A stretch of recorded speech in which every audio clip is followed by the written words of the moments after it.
Hi everyone, I'm Kate. Welcome back to my channel, The Mystic in the Woods. Today I wanted to talk a little bit about returning to the basics in tarot.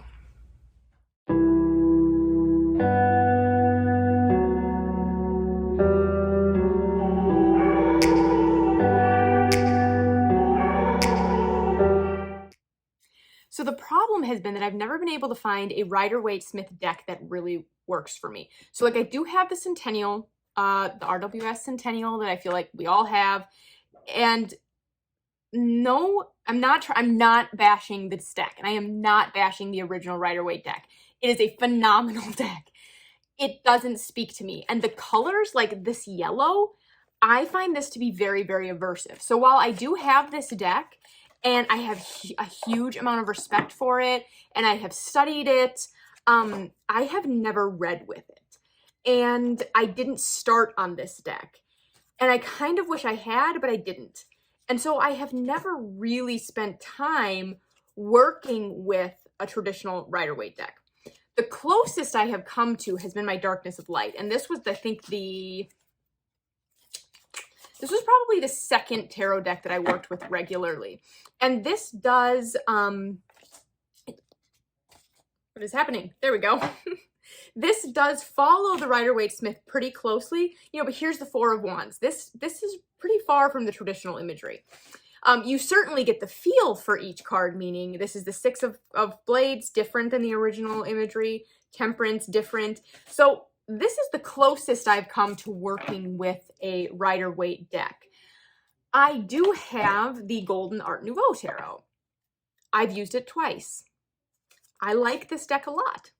I think it's pretty. I think it's an easy reader. I know a lot of people really love it.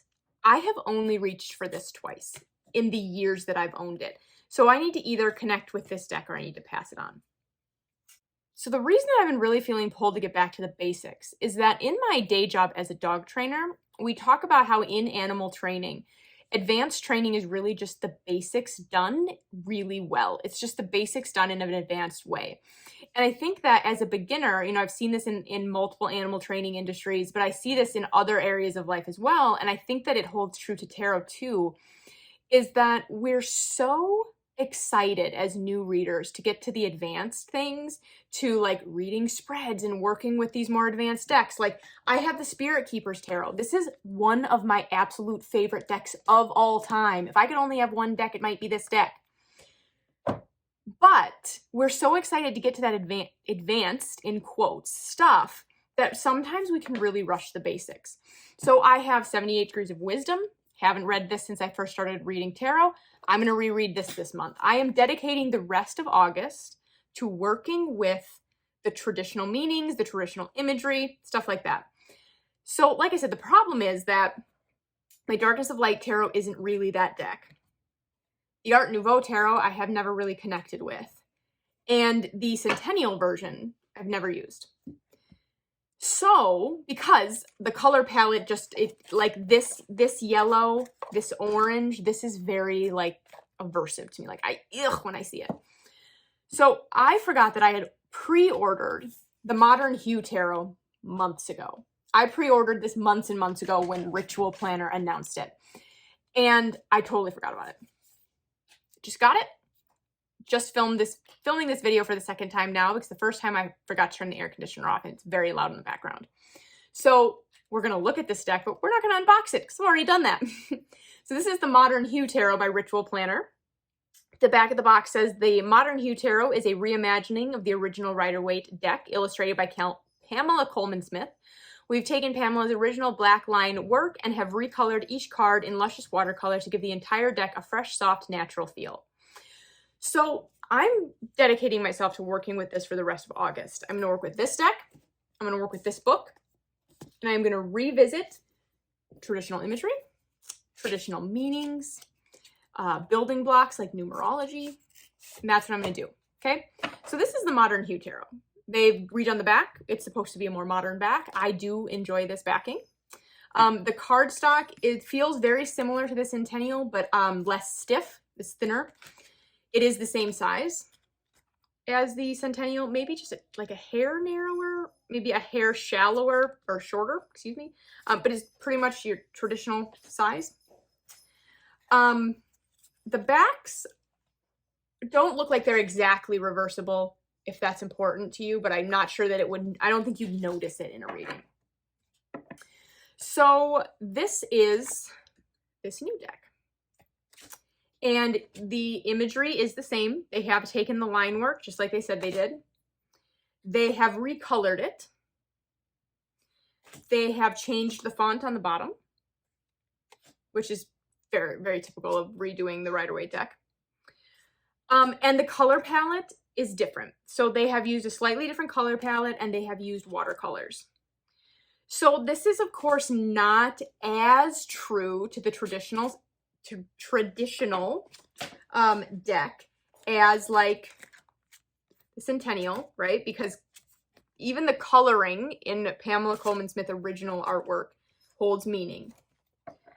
But so far, this seems like this is the closest thing to a pure words today. This seems to be the closest to a pure Rider-Waite Smith deck that is going to work well for me, but we'll see. The imagery still doesn't quite pull me in the same way like my Spirit Keepers Tarot does, my Darkness of Light Tarot. You know, some of my other decks, the imagery really still pulls me in a lot more. But I do really like the borders on here are not distracting. I like the font. It feels very modern. I like the color palette. I like the watercolors. So I'm excited to work with this. And I'm going to stick to just this deck and possibly the Golden Art Nouveau. I'm going to give this another chance, see if I can connect with this. And if I'm doing a larger spread, these are the things I'm committing to for the rest of the month. If I'm doing a larger spread, I may pair it with my Darkness of Light Tarot. Because when I do larger spreads, I do really like to use 2 decks. Like I said, I did not learn on a Rider-Waite deck. I learned on the Ember and Aura. That was the first tarot deck that I used regularly, followed by my Darkness of Light. And so I never did spend time as a new reader really digging into the Rider-Waite deck. And I know a lot of readers don't because the artwork doesn't speak to everybody, and the colors don't speak to everybody. I do wish I had, to be honest, though. And so that's kind of where I'm at now, is after multiple years and attempting to work with multiple Rider-Waite decks and never quite finding one with the right color tone. I'm going to give this one a try. And we're going to see how it goes. So that is just, I thought that I would kind of share this new deck with you guys and my plan to get back to the basics, because I do think that there's a lot of value in that. Even as we become more and more advanced in any skill, I think that returning to the basics, and we always return to them in a new way and with a fresh perspective, but returning to the basics, really staying up on that, I think that really improves us in whatever skill or anything that we're doing. So I'm really excited because I've never spent a lot of time with a Rider-Waite deck. And that's how I'm going to spend the rest of August before September hits, and I naturally pull out all my fall and Halloween decks. So I hope that you guys are having a great day. If you want to see more of this deck, this is what I'll be posting on Instagram for the next few weeks. So you can find me at The Mystic in the Woods on Instagram, and then that's where I'll be I'll show more of this deck there. But it's, here's the High Priestess. We'll just look at a couple more cards. It is the traditional line work, but the color palette is new. And it does feel, just like the box said, to me, it feels more modern. It feels more approachable. I do enjoy this color palette. I do like these watercolors. So I am excited about this, and I will let you guys know how it goes. So I hope that you have a great day, and I will see you in the next video.